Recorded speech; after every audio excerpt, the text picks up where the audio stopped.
মানস চেণ্টাৰৰ নতুন ভিডিঅ' এটালৈ সকলোকে স্বাগতম জনাইছো। তো মুখ্যমন্ত্ৰী ডক্টৰ হিমন্ত বিশ্ব শৰ্মাই ৰাজ্যৰ যিসকল ব্যক্তিৰ হাতত ৰেচন কাৰ্ড আছে তেওঁলোকৰ বাবে এটা ইম্পৰ্টেণ্ট আপডেট আগবঢ়াইছে।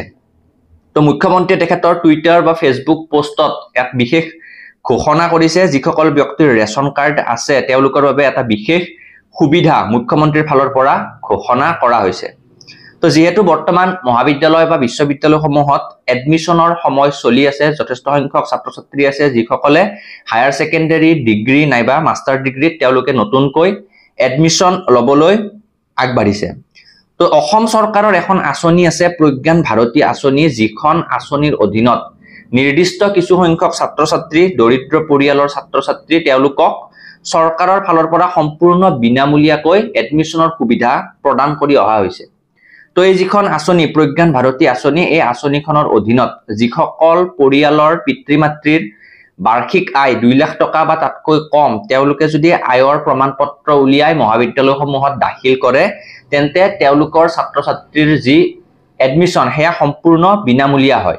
তো এই স্কিমখনত বৰ্তমান সুবিধা লৈ বহু সংখ্যক ছাত্ৰ ছাত্ৰীয়ে ফ্ৰী এডমিশনৰ সুবিধা লৈ আছে। কিন্তু এই আয়ৰ প্ৰমাণ পত্ৰখন উলিওৱাৰ ক্ষেত্ৰত ছাত্ৰ ছাত্ৰীসকল বহু ক্ষেত্ৰত অসুবিধাৰ সন্মুখীন হৈ আছে বা সমস্যাৰ সন্মুখীন হৈ আহিছে। তো যেহেতু বৰ্তমান মহাবিদ্যালয় বা বিশ্ববিদ্যালয়সমূহত এডমিশন চলি আছে, গতিকে এই সময়তে মুখ্যমন্ত্ৰীয়ে ঘোষণা কৰিছে যে যিসকল ছাত্ৰ ছাত্ৰীৰ পৰিয়ালৰ ৰেচন কাৰ্ড আছে তেওঁলোকে এই আয়ৰ প্ৰমাণ পত্ৰখন নোহোৱাকৈয়ে মহাবিদ্যালয়ত এডমিশন গ্ৰহণ কৰিব পাৰিব সম্পূৰ্ণ বিনামূলীয়াকৈ।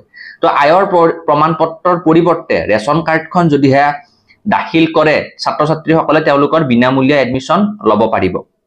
তে এই ঘোষণা মুখ্যমন্ত্ৰীয়ে ফেচবুক পোষ্ট যোগে কৰিছে। পোষ্টটোত তেখেতে কি লিখিছে মই আপোনালোকক পঢ়ি শুনাই দিছো। চাওক, অসম চৰকাৰৰ প্ৰজ্ঞান ভাৰতী আঁচনিৰ অধীনত মহাবিদ্যালয় পৰ্যায়ত বিনামূলীয়া নামভৰ্তিৰ সুবিধা লাভ কৰিবৰ বাবে যিসকল ছাত্ৰ ছাত্ৰীয়ে তেওঁলোকৰ পিতৃ মাতৃৰ আয়ৰ প্ৰমাণ পত্ৰ দাখিল কৰিব পৰা নাই, তেওঁলোকৰ ক্ষেত্ৰত আয়ৰ প্ৰমাণ পত্ৰৰ পৰিৱৰ্তে পৰিয়ালৰ ৰেচন কাৰ্ডখন গ্ৰহণ কৰিবৰ বাবে মহাবিদ্যালয় কৰ্তৃপক্ষক নিৰ্দেশনা দিয়া হৈছে।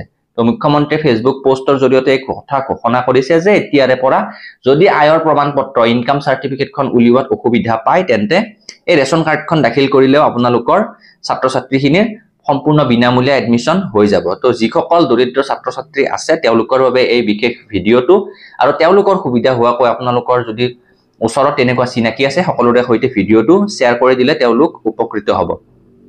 কিন্তু বৰ্তমান যিসকলৰ এডমিশন ইতিমধ্যে হৈ গ'ল, যিসকলে আয়ৰ প্ৰমাণ পত্ৰ উলিয়াব নোৱাৰি পইচা খৰচ কৰি তেওঁলোকে এডমিশন ল'লে, তো তেওঁলোকৰ ক্ষেত্ৰত কি হ'ব সেয়া এতিয়ালৈ স্পষ্টভাৱে ঘোষণা কৰা নাই। কিন্তু যদিহে এই কথাটো কাৰ্যকৰী কৰা হয়, ৰেচন কাৰ্ড দিলে ফ্ৰী এডমিশন হয়, তেন্তে যিসকলে ইতিমধ্যে এডমিশন ল'লে তেওঁলোকৰো যি পইচা সেই পইচাটো ৰিফাণ্ড কৰি দিব লাগে বা উভতাই দিয়াৰ ব্যৱস্থা মহাবিদ্যালয়সমূহৰ ফালৰ পৰা বা বিশ্ববিদ্যালয়সমূহৰ ফালৰ পৰা কৰিব লাগে। তো ভিডিঅ'টোত ইমানখিনিয়ে এটা আপডেট জনালো।